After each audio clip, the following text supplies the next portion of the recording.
Bob is an ordinary man at first glance, living in a small northern town and working at a lumber mill. His ex-family, his wife Darlene and daughter Eva, live far from him. Their relationship is strained. The girl has reached a troublesome age, behaving oddly and completely ignoring her mother. One ordinary day, Bob returns home and receives a call from Darlene, who complains about their daughter and asks him to influence her. However, Bob asks to be forgotten and ends the call abruptly. Yet, he is deeply upset by Eva's behavior, and to relieve some tension, heads to a bar where he soon notices a dealer.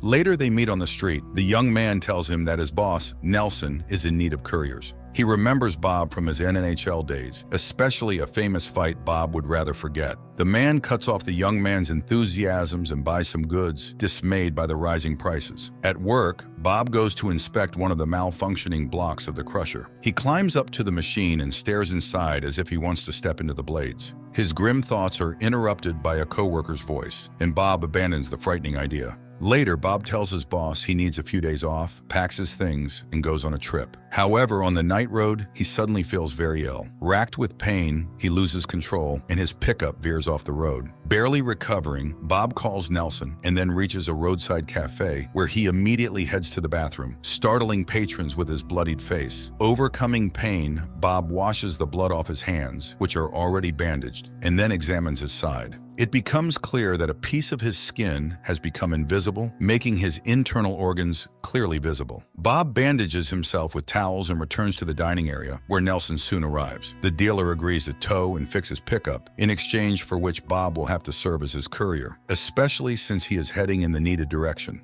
Nelson admires his hockey talent and confesses he still watches his old games. He tries to offer support, but Bob cuts off his attempts to befriend him and reluctantly agrees to become a courier. Nelson brings Bob home, then heads to a dump frequented by bears. This time, he shoots one of the animals and guts it on the spot. In the morning, Nelson delivers to Bob a container with the animal's organs, which are to be sold on the black market. The pickup is already repaired, and Bob sets off. He reaches his ex-wife's house late in the evening. Darlene lets Bob inside and informs him that Eva is staying over at a friend's. In the morning, Bob prepares to meet Nelson's contact, who runs a repair shop in town. At that moment, Eva appears. She is happy to see her father, but feels hurt when he refuses to take her with him. Bob drives to the shop, where the owner's employees greet him with a search, but the owner recognizes the former hockey player. He warns that working with Nelson is dangerous and advises thinking about the future. Nevertheless, he hands over the package for the dealer, and noticing Bob's unwell appearance, he gives him a Chinese remedy he gets from a local store. Later, Bob returns home. Eva also notices that her father is feeling unwell, but he brushes it off as Rib's injured at work. Suddenly, the girl asks about the diagnosis of her grandfather, Bob's father, who had died long ago. The man explains that his father voluntarily left this life because he had some issues with his head. After the conversation, Eva runs off to her friends, but on the way she stops by a Chinese pharmacy. The seller is very welcoming and even suggests visiting a doctor who is available right there in the next room. Even when the girl refuses to buy anything, the seller gifts Eva herbal tea to improve her skin. Later, Eva meets up with her friends, who suggest going on a tour of an abandoned psychiatric hospital. Although Eva's friend doesn't want to go, Eva insists on visiting more than anyone else. They wander around the creepy rooms, scaring each other with possible ghost encounters. Eva confesses that her grandfather was once a patient there, whom she never knew as he died before she was born. She hopes to find old documents and learn his diagnosis.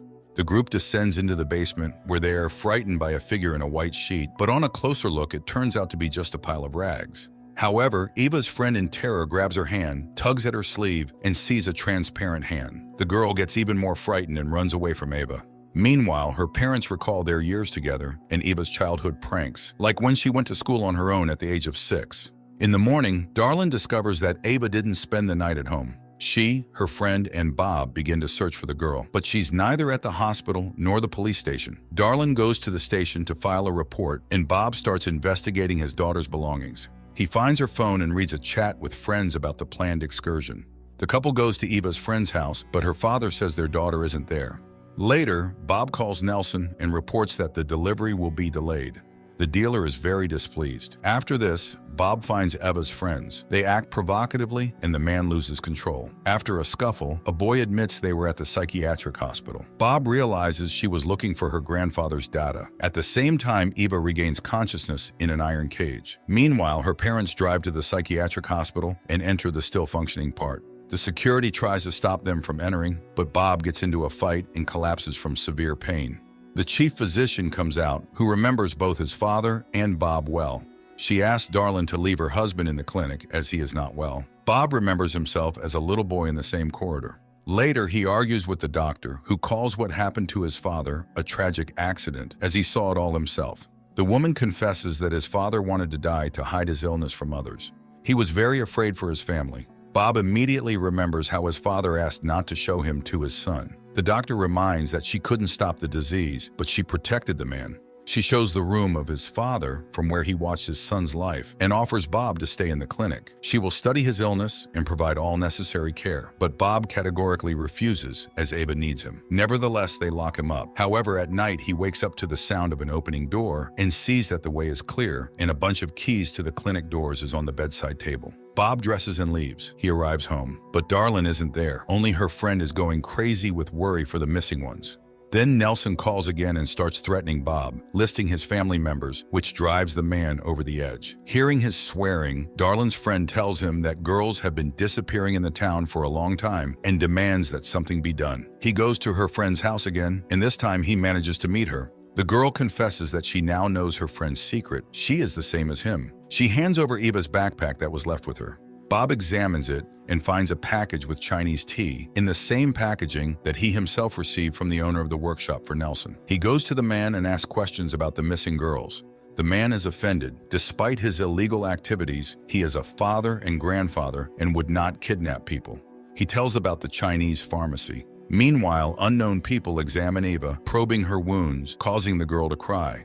Bob finds the pharmacy and tells the seller about his missing daughter. The woman is scared, but afraid to tell the truth. Then Bob notices Eva's bicycle in the back of the shop. He removes his hood.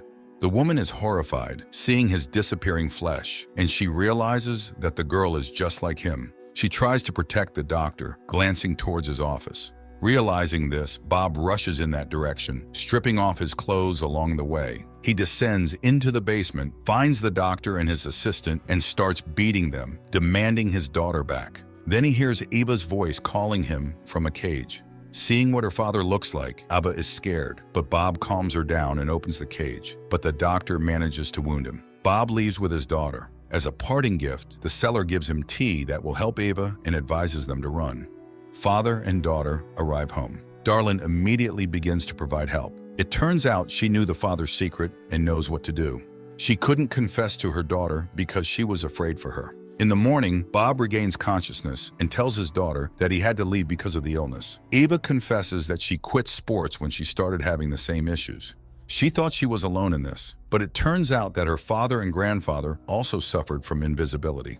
Later, Bob prepares to leave, although Eva doesn't want him to go. But the man confesses that his strength is leaving him, and soon everyone might find out his secret. He says goodbye to Darlin as Eva appears at the doorway with bags, intending to drive her father home herself. Through tears, the mother agrees to let her go.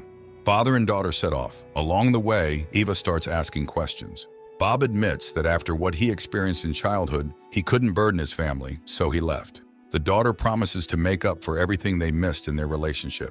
Soon they arrive at the place where Nelson's new courier is waiting. Bob needs to meet him, but he notices that his face is also beginning to disappear. Eva covers the void with foundation, and the father goes to the meeting. He delivers the package passed by his boss and returns to the car. Soon they reach Bob's home, and the father hands over the tea he got from the Chinese lady to Eva. She brews it and cares for her weakened father. He assures her that she can live here peacefully. People in the north don't meddle in each other's affairs.